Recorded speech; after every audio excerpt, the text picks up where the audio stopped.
ಬಿಜೆಪಿಯ ರೆಬಲ್ ಶಾಸಕ ಬಸನಗೌಡ ಪಾಟೀಲ್ ಯತ್ನಾಳ್ ಅವರನ್ನು 6 ವರ್ಷ ಪಕ್ಷದಿಂದ ಉಚ್ಚಾಟನೆ ಮಾಡಲಾಗಿದೆ. ಇದರಿಂದ ಯತ್ನಾಳ್ ವಿರೋಧಿ ಬಣ ಸಂಭ್ರಮಾಚರಣೆಯನ್ನ ಮಾಡಿದೆ.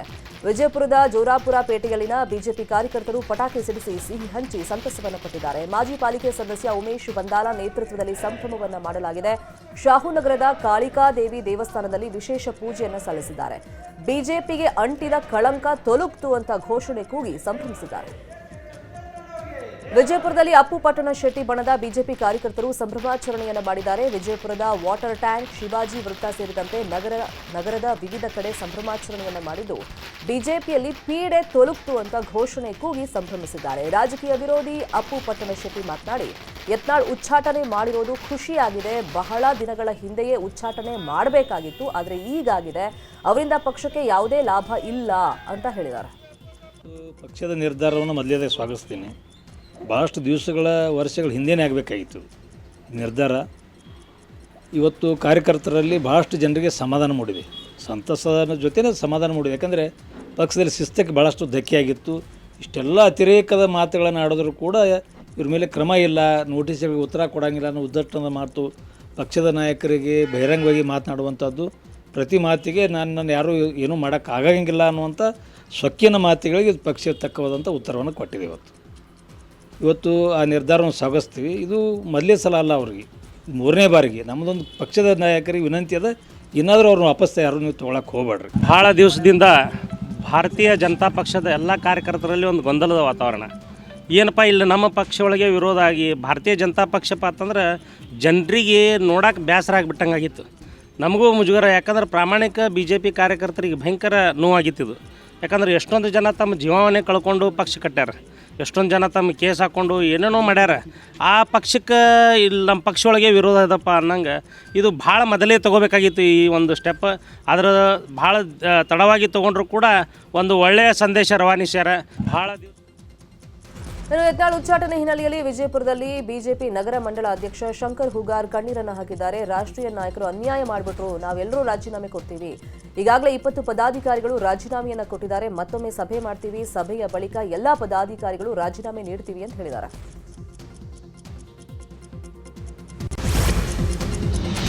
ಹುಬ್ಬಳ್ಳಿಯಲ್ಲಿ ಬಿಜೆಪಿ ಶಿಸ್ತು ಸಮಿತಿ ಅಧ್ಯಕ್ಷ ಲಿಂಗರಾಜ ಪಾಟೀಲ್ ಮಾತನಾಡಿ, ಯತ್ನಾಳ್ ಉಚ್ಚಾಟನೆ ಎಲ್ಲರಿಗೂ ಕೂಡ ಎಚ್ಚರಿಕೆಯ ಗಂಟೆ.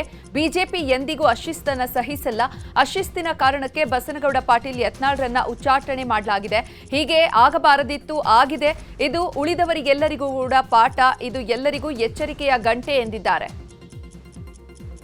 ಒಂದು ಈಗಾಗಲೇ 2-3 ಬಾರಿ ಯತ್ನಾಳ್ ಅವರಿಗೆ ಪಕ್ಷದ ವಿರುದ್ಧ ಹೇಳಿಕೆ ಕೊಟ್ಟೋದಕ್ಕೆ ವರಿಷ್ಠರು ನೋಟಿಸ್ ಕೊಡೋದು ಅಷ್ಟೇ ಅಲ್ಲ, ಅವ್ರನ್ನ ಕರೆದು ಮಾತಾಡಿಸಿದ್ರು.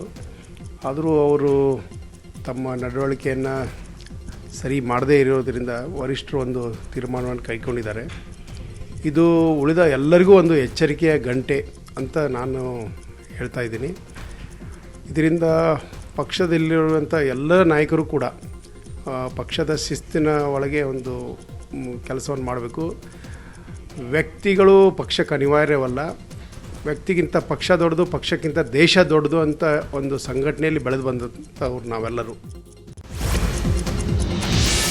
ಯತ್ನಾಳ್ ಉಚ್ಚಾಟನೆ ವಿಚಾರಕ್ಕೆ ಸಂಬಂಧಪಟ್ಟಂತೆ ಧಾರವಾಡದಲ್ಲಿ ಬಸವ ಜಯ ಮೃತ್ಯುಂಜಯ ಸ್ವಾಮೀಜಿ ಮಾತನಾಡಿದ್ದಾರೆ. ಪ್ರಧಾನಮಂತ್ರಿ ನರೇಂದ್ರ ಮೋದಿ ಹಾಗೂ ಅಮಿತ್ ಶಾ ಅವರಿಗೆ ಗೊತ್ತಿಲ್ಲದೆ ಉಚ್ಚಾಟನೆ ಮಾಡಿದ್ದಾರೆ. ದುಷ್ಟ ಶಕ್ತಿಗಳು ಈ ಕೆಲಸವನ್ನ ಮಾಡಿವೆ.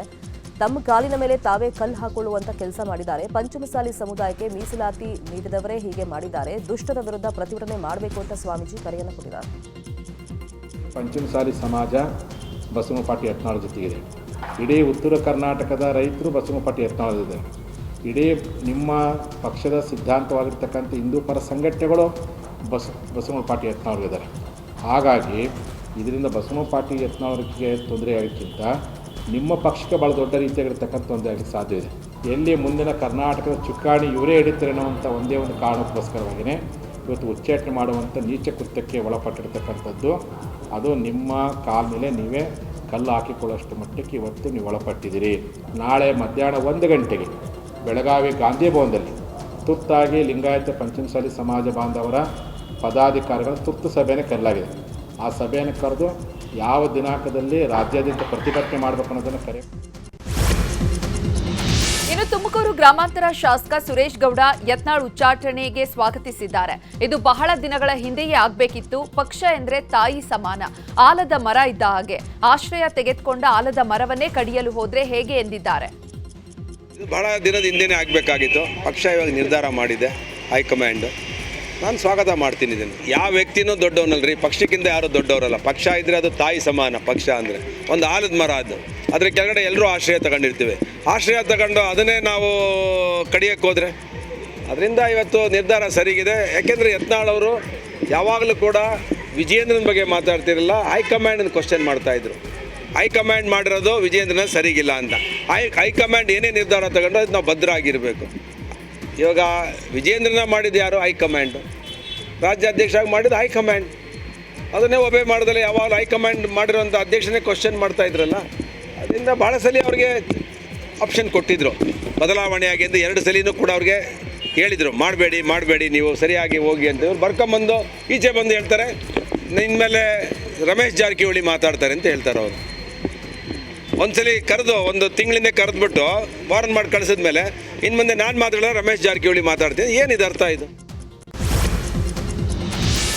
ಇನ್ನು ಬಿಜೆಪಿಯಿಂದ ಯತ್ನಾಳ್ರನ್ನ ಉಚ್ಚಾಟನೆ ಮಾಡಿರೋ ಬಗ್ಗೆ ಮಾತನಾಡಿರುವಂತಹ ಸಚಿವೆ ಲಕ್ಷ್ಮೀ ಹೆಬ್ಬಾಳ್ಕರ್, ಉಚ್ಚಾಟನೆ ಮಾಡಿರೋದು ಬಿಜೆಪಿಯ ಆಂತರಿಕ ವಿಚಾರ. ತತ್ವ ಸಿದ್ಧಾಂತ ಯಾವುದೇ ಇದ್ರೂ ತಮ್ಮ ಹಿಡಿತದಲ್ಲಿ ನಾವಿರಬೇಕಾಗುತ್ತೆ. ಪಂಚಮಸಾಲಿ ಹೋರಾಟದಲ್ಲಿ ನಮಗೆ ಜೊತೆಯಾಗಿದ್ರು, ತತ್ವ ಸಿದ್ಧಾಂತ ಬೇರೆ ಇದ್ರೂ ಕೂಡ ಪಕ್ಷದ ಚೌಕಟ್ಟಿನಲ್ಲಿ ಇರಬೇಕು ಅಂತ ಹೇಳಿದ್ರು. ಇದು ಅವರ ಆಂತರಿಕ ವಿಚಾರ. ಬಿಜೆಪಿ ಪಕ್ಷದ ಉಚ್ಚಾಟನೆ ಬಗ್ಗೆ ನಾನೇನು ಹೇಳಲಿಕ್ಕೆ ಆಗುತ್ತೆ ನೋಡಿ. ಯಾವುದೇ ಪಕ್ಷ ಇರಲಿ, ನಾವು ನಮ್ಮ ಹದ್ಬಸ್ನಲ್ಲಿ ನಾವು ಇರಬೇಕು. ಯಾವುದೇ ಪಕ್ಷ ಇರಲಿ, ತತ್ವ ಸಿದ್ಧಾಂತ ಬೇರೆ ಇದ್ದರೂ ಕೂಡ ಪಕ್ಷದ ಚೌಕಟ್ಟಿನಲ್ಲೇ ನಮ್ಮ ನಡವಳಿಕೆಗಳು ಇರಬೇಕು. ನಮ್ಮ ಸಮಾಜದ ಹಿರಿಯ ಮುಖಂಡರವರು, ನಾವು ಪಂಚಮಸಾಲಿ ಹೋರಾಟದಲ್ಲಿ ಜೊತೆಯಲ್ಲಿ ಹೋರಾಟ ಮಾಡಿದಂಥವ್ರು. ನಾನು ಇಷ್ಟನ್ನೇ ಹೇಳಿ ಬಯಸ್ತೀನಿ. ಸಂಪುಟ ಉಪಸಮಿತಿ ಸಭೆ ಬಳಿಕ ಡಿಸಿಎಂ ಡಿಕೆ ಶಿವಕುಮಾರ್ ಹಾಗೂ ಎಚ್ಕೆ ಪಾಟೀಲ್ ಮಾತನಾಡಿದ್ದಾರೆ. ಕೋವಿಡ್ ಹಗರಣದ ಕುನ್ಹಾ ವರದಿ ಬಗ್ಗೆ ಚರ್ಚೆ ಮಾಡಿದ್ದೇವೆ. ಪ್ರತಿ 15 ದಿನಕ್ಕೊಮ್ಮೆ ಸಭೆ ಮಾಡುವ ತೀರ್ಮಾನವನ್ನ ಮಾಡಿದ್ದೇವೆ. ಅಧಿಕಾರಿಗಳು ಕಡಿಮೆ ಇರೋದ್ರಿಂದ ಕೆಲ ರಿಟೈರ್ಡ್ IPS IAS ಆಫೀಸರ್ಗಳನ್ನ ಕಮಿಟಿಗೆ ತೆಗೆದುಕೊಳ್ಳಬೇಕು ಅಂತ ತೀರ್ಮಾನ ಮಾಡಿದ್ದೇವೆ ಅಂತ ಡಿಸಿಎಂ ಡಿಕೆ ಶಿವಕುಮಾರ್ ಹೇಳಿದ್ದಾರೆ. Cabinet sub committee Covid Cunha report ಬಗ್ಗೆ ನಾವು ದೀರ್ಘವಾಗಿ ಚರ್ಚೆ ಮಾಡಿದ್ದೇವೆ. ನೆಕ್ಸ್ಟ್ ಪ್ರತಿ 15 ದಿನಕ್ಕೆ ಒಮ್ಮೆ ನಾವು ಕ್ಯಾಬಿನೆಟ್ ಇರೋದನ್ನೇ ನಾವು ಮೀಟ್ ಮಾಡಬೇಕು ಅಂತ ತೀರ್ಮಾನ ಮಾಡಿದ್ದೇವೆ. ಸೊ ಕೆಲವು ಆಫೀಸರ್ಸ್ನ ನಮ್ಮಲ್ಲಿ ಶಾರ್ಟೇಜ್ ಇರೋದ್ರಿಂದ ಇನ್ನು ಕೆಲವು ರಿಟೈರ್ಡು, ಕೆಲವು IPS ಆಫೀಸರ್ಸು, ಕೆಲವು IAS ಆಫೀಸರ್ಸ್ ಕೂಡ ಈ ಕಮಿಟಿಗೆ ತೆಗೆದುಕೊಂಡು ಅವ್ರಿಗೂ ಕೂಡ ರೆಸ್ಪಾನ್ಸಿಬಿಲಿಟಿ ಕೊಡಬೇಕು ಅಂತೇಳಿ ನಾವು ತೀರ್ಮಾನ ಮಾಡಿದ್ದೇವೆ. ಇನ್ನು 57 ಕೋಟಿ ಮೊತ್ತದ ಮುಗಿದ ಔಷಧಿ ಖರೀದಿ ಬಗ್ಗೆ ಕುನ್ಹಾ ವರದಿಯಲ್ಲಿ ಉಲ್ಲೇಖ ಆಗಿದೆ. ಇದಕ್ಕಾಗಿ ಔಷಧಿ ಸಪ್ಲೈ ಮಾಡಿರುವಂತಹ ಕಂಪನಿಗಳಿಗೆ ನೋಟಿಸ್ ನೀಡಲಾಗಿದೆ. 11 ಕೋಟಿ ಮೊತ್ತದ ಉತ್ತಮವಲ್ಲದ ಔಷಧಿಯನ್ನ ಕೊಟ್ಟಿರೋ ಕಂಪನಿಗಳಿಗೂ ಕೂಡ ನೋಟಿಸ್ ನೀಡಲಾಗಿದೆ ಎಂದಿದ್ದಾರೆ ಎಚ್ಕೆ ಪಾಟೀಲ್. ಕುನ್ಹಾ ಕಮಿಟಿ ವರದಿ ಸಲ್ಲಿಕೆಯ ಮೇಲೆ ಫಾಲೋ ಅಪ್ ಆಕ್ಷನ್ಸ್ ತೆಗೆದುಕೊಳ್ಳೋದ್ರ ಬಗ್ಗೆ ಕುನ್ಹಾ ಕಮಿಟಿ ಕೊಟ್ಟಿರ್ತಕ್ಕಂಥ ವರದಿಯ ಹಿನ್ನೆಲೆಯೊಳಗೆ ಕೆಲವು ಇಲಾಖೆಗಳು ಈಗಾಗಲೇ ಕ್ರಮ ತೆಗೆದುಕೊಳ್ಳೋದಕ್ಕೆ ಪ್ರಾರಂಭ ಮಾಡಿದ್ದಾರೆ. ಮೆಡಿಕಲ್ ಎಜುಕೇಷನ್ ಡಿಪಾರ್ಟ್ಮೆಂಟ್ನವರು ಈಗಾಗಲೇ PPE ಕಿಟ್ಸ್ ವಿಚಾರದಲ್ಲಿ ಸಮಗ್ರವಾಗಿ ನೋಡಿ ಕುನ್ಹಾ ಕಮಿಟಿಯವರ ವರದಿ ಹಿನ್ನೆಲೆಯಲ್ಲಿ ಈಗಾಗಲೇ ಪೊಲೀಸ್ ಸ್ಟೇಷನ್ನಲ್ಲಿ ಆ ಗುನ್ನೆಯ ಬಗ್ಗೆ ಪ್ರಕರಣ ದಾಖಲಿಸಿದ್ದಾರೆ. ಗ್ರೇಟರ್ ಬೆಂಗಳೂರು ವಿಚಾರವಾಗಿ ರಾಜ್ಯಪಾಲರು ಅಂಕಿತ ಹಾಕ್ತಾರೆಂಬ ವಿಶ್ವಾಸ ಇದೆ ಅಂತ ಸಚಿವ ಬೈರತಿ ಸುರೇಶ್ ಹೇಳಿದ್ದಾರೆ. ಒಂದೇ ಕಮಿಷನರ್, ಒಂದೇ ಮೇಯರ್ ಇರೋದ್ರಿಂದ 1.5 ಕೋಟಿ ಮತದಾರರು, 3 ಕೋಟಿ ಜನಕ್ಕೆ ಮೂಲಭೂತ ಸೌಲಭ್ಯ ಕೊಡಲು ನಿರ್ವಹಣೆ ಮಾಡೋಕೆ ಕಷ್ಟವಾಗ್ತಾ ಇದೆ. ರಾಜ್ಯಪಾಲರಿಗೆ ಸ್ಪಷ್ಟನೆ ಕೊಡಲಾಗಿದೆ. ಗವರ್ನರ್ ಬಳಿ ಫೈಲ್ ಇದೆ, ರಿಜೆಕ್ಟ್ ಮಾಡಿಲ್ಲ. ರಾಜ್ಯಪಾಲರು ಅಂಕಿತ ಹಾಕ್ತಾರೆ ಎಂಬ ವಿಶ್ವಾಸವಿದೆ ಅಂತ ಹೇಳಿದ್ದಾರೆ. ಅನ್ನುವಂಥ ವಿಶ್ವಾಸ ಇದೆ. ಯಾಕಂದರೆ ಈಗ ಬೆಂಗಳೂರಲ್ಲಿ ಒಂದೇ ಕಮಿಷನರು, ಒಂದೇ ಮೇಯರ್ ಅದರಿಂದ ಸುಮಾರು 1.5 ಕೋಟಿ ಜನ ವೋಟರ್ಸ್ ಇದ್ರೂ ಸುಮಾರು 3 ಕೋಟಿಗೂ ಹೆಚ್ಚು ಜನ ವಾಸ ಮಾಡ್ತಾ ಇದ್ದಾರೆ. ಆ 3 ಕೋಟಿ ಜನಕ್ಕೆ ನಮಗೆ ಫೆಸಿಲಿಟೀಸ್ ಕೊಡೋಕ್ಕಾಗ್ತಾ ಇಲ್ಲ. ಮೂಲಭೂತ ಸೌಕರ್ಯಗಳನ್ನು ಸರಿಯಾಗಿ ನಿರ್ವಹಣೆ ಮಾಡಲಿಕ್ಕೆ ಕಷ್ಟ ಆಗಿರೋದ್ರಿಂದ ನಾವು ಈಗಾಗಲೇ ನಮ್ಮ ಸರ್ಕಾರದ ಅಧಿಕಾರಿಗಳು ಮಾನ್ಯ ರಾಜ್ಯಪಾಲರಿಗೆ ಇದ್ರ ಬಗ್ಗೆ ಮಾಹಿತಿ ಕೊಟ್ಟಿದ್ದಾರೆ, ಅವರಿಗೆ ಮನದಟ್ಟು ಮಾಡಿದ್ದಾರೆ ಯಾಕೆ ಗ್ರೇಟರ್ ಬೆಂಗಳೂರು ಮಾಡಬೇಕು ಅಂತ ಹೇಳಿ. ನನಗೆ ವಿಶ್ವಾಸ ಇದೆ, ಅದಕ್ಕೆ ಅವರು ತಮ್ಮ ಒಪ್ಪಿಗೆ ಕೊಡ್ತಾರೆ. ಡಿಸಿಎಂ ಡಿಕೆ ಶಿವಕುಮಾರ್ ಹೆಸರು ಹೇಳದೆ ಎಂಎಲ್ಸಿ ಸೂರಜ್ ರೇವಣ್ಣ ಟಾಂಗ್ ಕೊಟ್ಟಿದ್ದಾರೆ.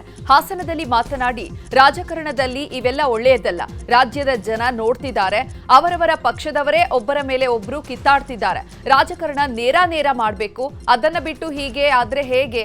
48 ಜನ ಎಂಎಲ್ಎ ಹನಿ ಟ್ರ್ಯಾಪ್ ಆಗಿದೆ ಅಂತಾರೆ. ಇವೆಲ್ಲ ಒಳ್ಳೆಯದಲ್ಲ ಅಂತ ಕಿಡಿಕಾರಿದ್ದಾರೆ. ನಾವು ನಿರ್ದೇಶವಾದ ಪಾರದರ್ಶಕವಾದ ರಾಜಕಾರಣ ಮಾಡಬೇಕು. ಈ ನಮ್ಮ ಜಿಲ್ಲೆ, ನಮ್ಮ ತಾಲೂಕು, ನಮ್ಮ ರಾಜ್ಯ ಅಭಿವೃದ್ಧಿಪಡಿಸೋದೇ ನಮ್ಮ ಗುರಿ ಇರಬೇಕು. ನಮ್ಮನ್ನು ಏನಕ್ಕೆ ಆಯ್ಕೆ ಮಾಡಿ ಕಳಿಸಿದ್ರೆ ಅದು ನಮ್ಮ ಮುಖ್ಯ ಇರಬೇಕು. ಇಲ್ಲಿ ಸುಮ್ಮನೆ ಅವ್ರವ್ರ ವೈಯಕ್ತಿಕ ಇಟ್ಕೊಂಡು ಅವ್ರು ಹನಿ ಟ್ರ್ಯಾಪ್ ಮಾಡೋದು, ಆಮೇಲೆ ತಾವು CM ಆಗೋದಕ್ಕೋಸ್ಕರ ಇನ್ನೊಬ್ಬರನ್ನ ಯಾರು ರಾಜಕಾರಣಿಗಳನ್ನ ಈ ರೀತಿಯಾಗಿ ಅವ್ರಿಗೆ ಕೆಟ್ಟ ಹೆಸರು ಬರೋ ರೀತಿಯಲ್ಲಿ ಈ ರೀತಿ ಹನಿ ಟ್ರ್ಯಾಪ್ ಮಾಡೋದು, ಅವನ್ನ ಇಂಡೈರೆಕ್ಟಾಗಿ ಬ್ಲ್ಯಾಕ್ ಮೇಲ್ ಮಾಡೋದು, ಕಂಟ್ರೋಲ್ ಇಟ್ಕೊಳ್ಳೋದು, ಇದೆಲ್ಲ ಒಳ್ಳೆ ಬೆಳವಣಿಗೆಗಳಲ್ಲ ಈ ಒಂದು ರಾಜಕಾರಣದಲ್ಲಿ. ಯಾಕೆಂದರೆ ರಾಜ್ಯದ ಜನ ಅದನ್ನು ನೋಡ್ತಾ ಇದ್ದಾರೆ. ಇವತ್ತು ಯಾರೇನು ಸುಮ್ಮನೆ ಕೂತಿಲ್ಲ. ಇವತ್ತು ಗೃಹ ಸಚಿವ ಡಾಕ್ಟರ್ ಜಿ ಪರಮೇಶ್ವರ್ಗೆ ಶೀಘ್ರದಲ್ಲೇ ಮುಖ್ಯಮಂತ್ರಿ ಭಾಗ್ಯ ಸಿಗಲಿದೆ ಅಂತ ಹಾಲು ಮತದ ಗೊರವಯ್ಯ ಭವಿಷ್ಯವನ್ನು ನುಡಿದಿದ್ದಾರೆ. ತುಮಕೂರಿನ ಜಿಲ್ಲಾ ಉಸ್ತುವಾರಿ ಸಚಿವರ ಕಚೇರಿಗೆ ಭೇಟಿ ನೀಡಿದ್ದ ಸಂದರ್ಭದಲ್ಲಿ ಕಾಣಿಕ ನುಡಿದಿದ್ದಾರೆ ಗೊರವಯ್ಯ. ಇವತ್ತು ಮುಂದಿನ ಸಿದ್ದರಾಮಯ್ಯರು ಅತಿ ಶೀಘ್ರದಲ್ಲಿ ಇಳಿದು ಮುಂದಿನ ನಮ್ಮ ಪರಮೇಶ್ವರನವರು ಆಶೀರ್ವಾದ ಮಾಡಿ ನಾನು ಹೋಗ್ತೇನೆ. ಕೋಲಾರ ಹಾಗೂ ಚಿಕ್ಕಬಳ್ಳಾಪುರ ಡಿಸಿಸಿ ಬ್ಯಾಂಕ್ನಲ್ಲಿ ಮಹಿಳಾ ಸಂಘಗಳಿಗೆ ಸಾಲ ನೀಡದೆ 100 ಕೋಟಿ ಅವ್ಯವಹಾರ ಮಾಡಲಾಗಿದೆ ಅಂತ ಇತ್ತೀಚೆಗೆ 7 ಎಫ್ಐಆರ್ಗಳು ದಾಖಲಾಗಿದ್ವು. ಈ ಬಗ್ಗೆ ಜಿಲ್ಲೆಯ ಕಾಂಗ್ರೆಸ್ ಶಾಸಕರೇ ಆರೋಪ ಮಾಡ್ತಿದ್ದಾರೆ. ಇದೀಗ ಕೋಲಾರ ಜಿಲ್ಲೆಯ ಮಾಲೂರು ತಾಲೂಕಿನಲ್ಲೂ ಕೂಡ 94 ಮಹಿಳಾ ಸಂಘಗಳಿಗೆ ಸಾಲ ನೀಡದೆ ಕೋಟಿ ಹಣ ಸ್ವಾಹ ಮಾಡಲಾಗಿದೆ ಎಂದು ಮಾಲೂರು ಶಾಸಕ KY ನಂಜೇಗೌಡ ಆರೋಪಿಸಿದ್ದಾರೆ. ಮಹಿಳಾ ಸಂಘಗಳು ಕೊಡಂತ ಸಾಲ ಸರಿಯಾಗಿ ಕೊಟ್ಟಿಲ್ಲ. ಸಾಲ ಸ್ಯಾಂಕ್ಷನ್ ಆಗಿದೆ, ಆದರೆ ಸ್ಯಾಂಕ್ಷನ್ ಆಗಿದ್ರು ಕೂಡ ಅವರಿಗೆ ಆ ದುಡ್ಡು ಸೇರಿಲ್ಲ ಅನ್ನೋ ಒಂದು ಎಫ್ಐಆರ್ಗಳು ಕೋಲಾರ ಮತ್ತು ಚಿಕ್ಕಬಳ್ಳಾಪುರ ಜಿಲ್ಲೆಯಲ್ಲಿ ಎಫ್ಐಆರ್ಗಳಾಗಿದ್ದು ಗೊತ್ತಾದ ಮೇಲೆ ನಾನು ಏನಪ್ಪ ಇದು ಅಂತ ನಂಬೇಕಾ ಬೇಡ ಅಂತೇಳಿ ನನಗೂ ಕೂಡ ಆಶ್ಚರ್ಯ ಆಯಿತು. DCC ಬ್ಯಾಂಕಲ್ಲಿ ಈ ಥರ ಆಗಿದೆಯಾ, ಇವ್ರು ಹೇಳ್ತಾರೆ ನಿಜಾನ ಅನ್ನೋ ಒಂದು ಆಶ್ಚರ್ಯ ಆಯಿತು. ನೋಡಬೇಕು ಅಂತೇಳಿ ನಾನು ಮಾಲೂರು ತಾಲೂಕಲ್ಲೂ ಕೂಡ ನಾನು 3 ನಮ್ಮ ಸಹಕಾರ ಸಂಘಗಳಲ್ಲಿ ಅದನ್ನು ವಿಚಾರಿಸಿದೆ. ನೋಡಿದ್ರೆ ಭಯಂಕರ ಆಗ್ತಾ ಇದೆ. ಒಂದು ಸಂಘದಲ್ಲಿ 94 ಮಹಿಳಾ ಸಂಘಗಳಿಗೆ ಸಾಲವನ್ನು ಮಂಜೂರು ಮಾಡಿದ್ದಾರೆ. ಮೊದಲು ಸಾಲ ಕೊಟ್ಟಿದ್ದಾರೆ, ಸಾಲ ಕೊಡುವ ನನ್ನ ಕೈಯಲ್ಲೇ ಕೊಡಿಸಿದ್ದಾರೆ, ಶಾಸಕನ ಕೈಯಲ್ಲಿ. ರಿನ್ಯೂವಲ್ ಮಾಡುವಂಥ ಸಂದರ್ಭದಲ್ಲಿ ರಿನ್ಯೂವಲ್ ಆಗಿದೆ, ಆದರೆ ಅವ್ರಿಗೆ ಸಾಲ ಸಾಧ್ಯ. ಕರ್ನಾಟಕ ಸರ್ಕಾರ ಸರ್ಕಾರಿ ಕಾಮಗಾರಿಗಳ ಗುತ್ತಿಗೆಯಲ್ಲಿ ಮುಸ್ಲಿಮರಿಗೆ ಶೇಕಡಾ 4% ಮೀಸಲಾತಿ ನೀಡುವ ವಿಧೇಯಕಕ್ಕೆ ಒಪ್ಪಿಗೆ ನೀಡದಂತೆ ಚಿತ್ರದುರ್ಗದಲ್ಲಿ ವಿಶ್ವ ಹಿಂದೂ ಪರಿಷತ್ ಹಾಗೂ ಬಜರಂಗದಳ ಕಾರ್ಯಕರ್ತರು ಜಿಲ್ಲಾಧಿಕಾರಿಗಳ ಮೂಲಕ ರಾಜ್ಯಪಾಲರಿಗೆ ಮನವಿ ಪತ್ರವನ್ನು ಸಲ್ಲಿಸಿದ್ದಾರೆ. ಚಿತ್ರದುರ್ಗ ಜಿಲ್ಲಾಧಿಕಾರಿಗಳ ಕಚೇರಿಗೆ ಆಗಮಿಸಿದ ವಿಎಚ್ಪಿ ಬಜರಂಗದಳ ಕಾರ್ಯಕರ್ತರು ರಾಜ್ಯ ಸರ್ಕಾರದ ನಡೆಗೆ ತೀವ್ರ ಅಸಮಾಧಾನವನ್ನು ವ್ಯಕ್ತಪಡಿಸಿದ್ದಾರೆ. ಕನ್ನಡಿಗರನ್ನ ಕೆರಳಿಸಿದ್ದ ಎಂಇಎಸ್ ಪುಂಡರಿಗೆ ಜಾಮೀನು ಸಿಕ್ಕಿದೆ. ಕನ್ನಡ ಪರ ಹೋರಾಟಗಾರರು ನಾಲಾಯಕ್ ಎಂದು ಕನ್ನಡ ಬಂದ್ ಬಗ್ಗೆ ಅಪಹಾಸ್ಯ ಮಾಡಿದ್ದ ಶಳಕೆ ಆಕ್ರೋಶ ವ್ಯಕ್ತವಾದ ಬಳಿಕ ಮಹಾರಾಷ್ಟ್ರದಲ್ಲಿ ಶುಭಂ ಶಳಕೆಯನ್ನ ಬಂಧಿಸಿ ಬೆಳಗಾವಿಗೆ ಕರೆ ತಂದಿದ್ರು ಪೊಲೀಸರು. ಎಂಇಎಸ್ ಮುಖಂಡ ಶುಭಂ ಶಳಕೆ ಅವರನ್ನ ಬಂಧಿಸಿ ಜೈಲಿಗಟ್ಟಿದ ಬಳಿಕ ನಿನ್ನೆ ಕೋರ್ಟ್ನಿಂದ ಜಾಮೀನು ಪಡೆದು ಹಿಂಡಲಗ ಜೈಲಿನಿಂದ ಹೊರಬಂದಿದ್ದಾರೆ. ವಾಣಿಜ್ಯ ನಗರಿ ಹುಬ್ಬಳ್ಳಿಯಲ್ಲಿ ಅನ್ನಭಾಗ್ಯ ಅಕ್ಕಿ ಸಂಗ್ರಹ ಮಾಡಿರುವುದು ಬೆಳಕಿಗೆ ಬಂದಿದೆ. ಆಹಾರ ಅಧಿಕಾರಿಗಳಿಂದ ಅಪಾರ ಪ್ರಮಾಣದ ಅನ್ನಭಾಗ್ಯ ಅಕ್ಕಿ ಸೀಸ್ ಮಾಡಲಾಗಿದೆ. ಸುಮಾರು 500 ಕ್ವಿಂಟಲ್ ಅನ್ನಭಾಗ್ಯ ಅಕ್ಕಿ ಸೀಸ್ ಮಾಡಲಾಗಿದೆ. ಹಳೆ ಹುಬ್ಬಳ್ಳಿ ಮಾರುಕಟ್ಟೆಯಲ್ಲಿ ಅನ್ನಭಾಗ್ಯ ಅಕ್ಕಿ ಮಾರಾಟ ಹಣದಾಸೆಗೆ ಆಗ್ತಾ ಇದೆ. ಅಕ್ಕಿಯನ್ನು ಮಾರಾಟ ಮಾಡಲಾಗ್ತಾ ಇತ್ತು. ಇನ್ನು ಅನ್ನಭಾಗ್ಯ ಅಕ್ಕಿ ಖರೀದಿಸಿ ಲೋಡ್ ಮಾಡಿದಾಗ ದಾಳಿ ಮಾಡಿದ್ದಾರೆ ಆಹಾರ ಇಲಾಖೆ ಅಧಿಕಾರಿಗಳು. ಆಹಾರ ಇಲಾಖೆ ಅಧಿಕಾರಿಗಳು ಬರ್ತಲೇ ವಾಹನ ಬಿಟ್ಟು ಪರಾರಿಯಾಗಿದ್ದಾರೆ ಅಕ್ಕಿಯ ದಂಧೆಕೋರರು.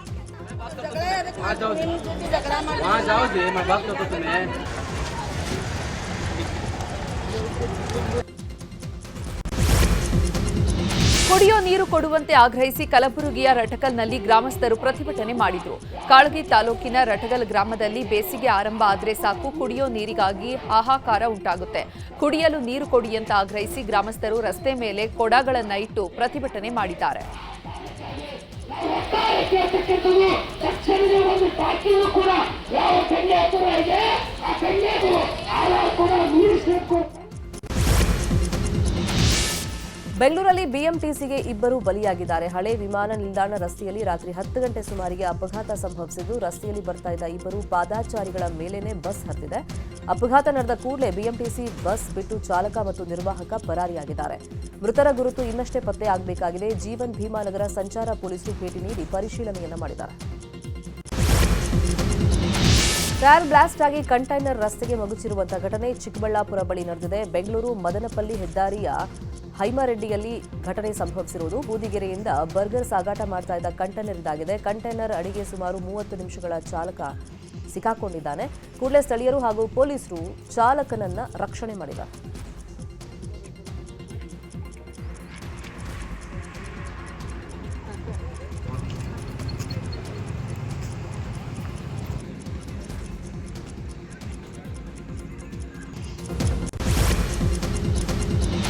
ಅಬಕಾರಿ ಅಧಿಕಾರಿಗಳು ಚಾಮರಾಜನಗರ ಜಿಲ್ಲೆ ಹನೂರು ತಾಲೂಕಿನ ಗ್ರೀನ್ ಕಾರ್ಪೆಟ್ ರೆಸಾರ್ಟ್ ಮೇಲೆ ದಾಳಿ ನಡೆಸಿದ್ದು, ರೆಸಾರ್ಟ್ನಲ್ಲಿ ಅಕ್ರಮವಾಗಿ ಶೇಖರಿಸಿ ಇಟ್ಟಿದ್ದ ಬಿಯರ್ ಬಾಟಲ್ಗಳನ್ನು ವಶಪಡಿಸಿಕೊಂಡಿದ್ದಾರೆ. ಗ್ರಾಹಕರಿಗೆ ಸರಬರಾಜು ಮಾಡಲು ಯಾವುದೇ ಅನುಮತಿ ಇಲ್ಲದೆ ಅಕ್ರಮವಾಗಿ ಶೇಖರಿಸಿದ್ದ 650 mlನ 119 ಬಿಯರ್ ಬಾಟಲ್ ಹಾಗೂ 10 ಖಾಲಿ ರಟ್ಟಿನ ಬಾಕ್ಸ್ಗಳನ್ನು ವಶಕ್ಕೆ ಪಡೆದಿದ್ದಾರೆ. ರೆಸಾರ್ಟ್ ಮಾಲೀಕರ ವಿರುದ್ಧ ಅಬಕಾರಿ ಅಧಿಕಾರಿಗಳು ಪ್ರಕರಣ ದಾಖಲು ಮಾಡಿಕೊಂಡಿದ್ದಾರೆ. ಕೊಪ್ಪಳ ಜಿಲ್ಲಾ ಸಾಹಿತ್ಯ ಸಮ್ಮೇಳನ ಇಂದು ಆರಂಭವಾಗಲಿದೆ. ಗಂಗಾವತಿಯಲ್ಲಿ ಕಾರ್ಯಕ್ರಮ ನಡೆಯಲಿದೆ. ಹಿರಿಯ ಸಾಹಿತಿ ಲಿಂಗಾರೆಡ್ಡಿ ಆಲೂರ ಸಮ್ಮೇಳನದ ಅಧ್ಯಕ್ಷತೆಯನ್ನು ವಹಿಸಿದ್ದಾರೆ. 2 ದಿನಗಳ ಕಾಲ ಸಮ್ಮೇಳನ ನಡೆಯಲಿದೆ.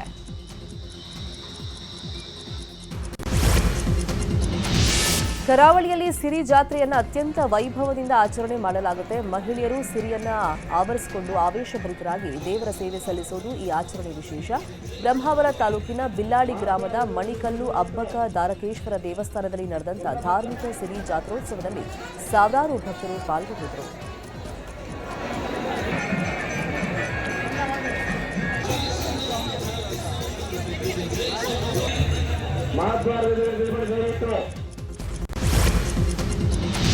ಕೋಲ್ಕತ್ತಾದ ಬಾರಕಾಪುರದ through the lens international digital salon 2025 ಛಾಯಾಚಿತ್ರ ಸ್ಪರ್ಧೆಯಲ್ಲಿ ಮಂಗಳೂರಿನ ಛಾಯಾಗ್ರಾಹಕರಿಗೆ ಪ್ರಶಸ್ತಿ ಸಿಕ್ಕಿದೆ.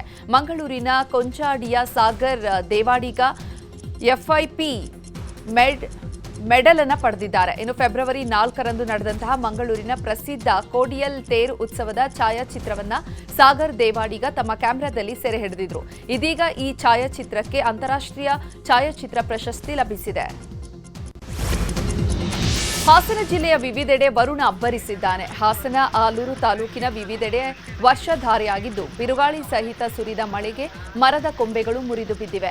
ಹಾಸನ ತಾಲೂಕಿನ ಶೆಟ್ಟಿಹಳ್ಳಿ ಗ್ರಾಮದ ಬಳಿ ರಸ್ತೆಗೆ ಅಡ್ಡಲಾಗಿ 2 ಮರದ ಕೊಂಬೆಗಳು ಬಿದ್ದಿವೆ. ಶೆಟ್ಟಿಹಳ್ಳಿ ಮಗ್ಗೆ ಮಾರ್ಗದ ರಸ್ತೆಯಲ್ಲಿ ಮರದ ಕೊಂಬೆಗಳು ಅಡ್ಡಲಾಗಿ ಬಿದ್ದಿವೆ. ಮರದ ಕೊಂಬೆಗಳು ಬಿದ್ದಿರೋದ್ರಿಂದ ವಾಹನ ಸಂಚಾರ ಸ್ಥಗಿತ ಆಗಿದೆ.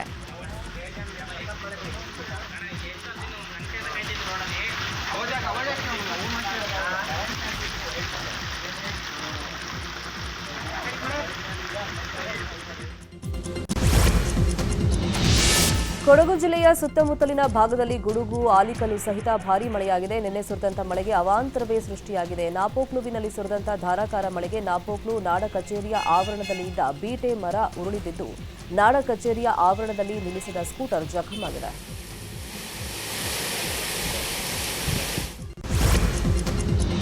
ಹಾವೇರಿಯಲ್ಲಿ ಬಿರುಗಾಳಿ ಸಹಿತ ಮಳೆಗೆ ಬೃಹತ್ ವಿದ್ಯುತ್ ಕಂಬ ಉರುಳಿ ಬಿದ್ದಿದೆ. 110 ಕೆವಿ ಸಾಮರ್ಥ್ಯದ ಬೃಹತ್ ವಿದ್ಯುತ್ ಕಂಬ ಧರೆಗುರುಳಿದೆ. ಕಬ್ಬೂರು ಗ್ರಾಮದಲ್ಲಿ ಘಟನೆ ನಡೆದಿದ್ದು, ಅದೃಷ್ಟವಶಾತ್ ಯಾವುದೇ ಪ್ರಾಣಹಾನಿಯಾಗಿಲ್ಲ. ಇನ್ನು ವಿದ್ಯುತ್ ಕಂಬ ಉರುಳಿ ಬಿದ್ದಿದ್ರಿಂದ ಅಪಾರ ಪ್ರಮಾಣದ ಬೆಳೆ ಹಾನಿಯಾಗಿದೆ.